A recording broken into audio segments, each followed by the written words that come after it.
Napoleon Bonaparte حقائق عروج حکمت اور میراث اکثر کہا جاتا ہے کہ نیپولین بوناپارٹ کی کامیابی صرف قسمت کا نتیجہ تھی۔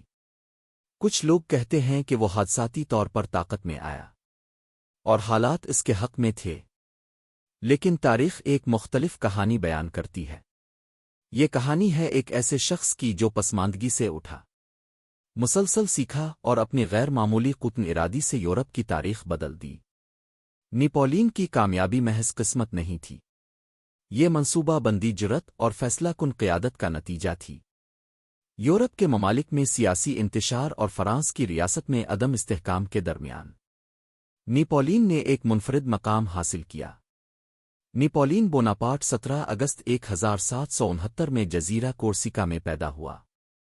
یہ جزیرہ صرف چند سال پہلے ہی فرانس کا حصہ بنا تھا۔ اگر نیپولین کی پیدائش چند سال پہلے ہوتی تو وہ فرانسیسی شہری نہ کہلاتا۔ بچپن میں نیپولین مالی طور پر کمزور تھا اور ثقافتی طور پر فرانس میں خود کو اجنبی محسوس کرتا تھا، لیکن یہ احساس اسے کمزور کرنے کے بجائے اپنے آپ کو ثابت کرنے کی آگ میں بدل گیا۔ نیپولین کے خاندان میں کئی بہن بھائی تھے اور ان سب کی تربیت سخت مگر معیاری تھی۔ یہ ماحول اس کی شخصیت میں حوصلہ اور نظم و ضبط پیدا کرنے والا ثابت ہوا۔ نیپولین نے اپنی تعلیم اور ملٹیر میں حاصل کی۔ وہ ریاضی، توپ خانے اور جنگی حکمت عملی میں غیر معمولی دلچسپی لیتا تھا۔ وہ اکثر تنہائی میں مطالعہ کرتا اور تاریخ، جنگوں اور عظیم فوجی قائدین جیسے ہنوبال اور سکندر اعظم پر غور کرتا، جہاں دوسرے کیڈٹس عیش و آرام میں تھے۔ نیپولین علم اور منصوبہ بندی میں مصروف رہتا۔ یہ نظم و ضبط اس کی سب سے بڑی طاقت بن گیا۔ نیپولین نے فوج میں عام افسر کے طور پر کیریئر شروع کیا۔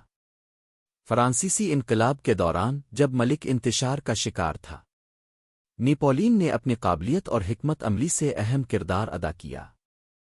فرانس کے مختلف علاقوں میں انقلاب نے پرانے حکمرانوں کی طاقت کم کر دی تھی۔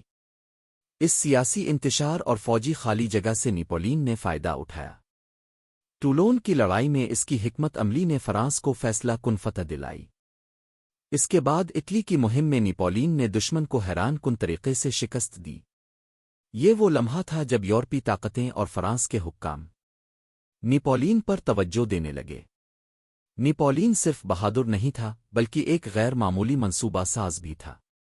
وہ دشمن سے پہلے حرکت کرتا، رفتار کو ہتھیار بناتا اور فوج کو متحد قوت کی طرح استعمال کرتا تھا۔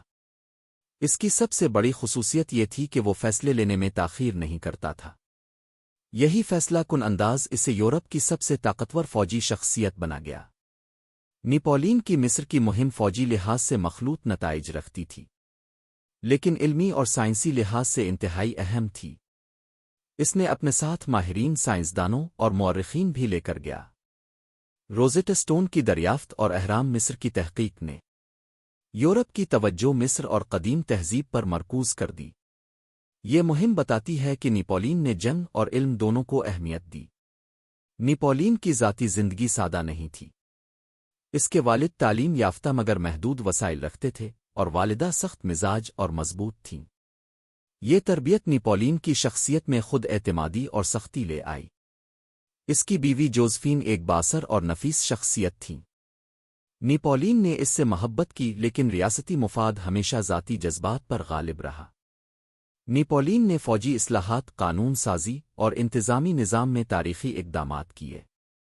نیپولینک کوڈ سب سے بڑی وراثت ہے۔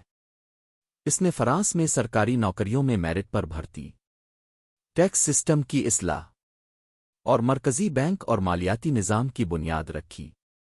یہ اقدامات یورپ کی تاریخ میں آج بھی نمایاں اثر رکھتے ہیں۔ ایک مرتبہ کسی نے پوچھا، فرانس کو سب سے زیادہ کس چیز کی ضرورت ہے؟ نیپولین نے جواب دیا، فرانس کو سب سے زیادہ اپنی ماؤں کی ضرورت ہے۔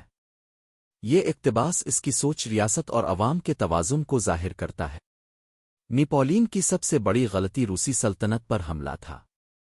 شدید سردی، طویل سپلائی لائنز اور حد سے زیادہ اعتماد نے اسے نقصان پہنچایا۔ 1812 میں اس مہم کی ناکامی نے اس کے اقتدار کو کمزور کیا۔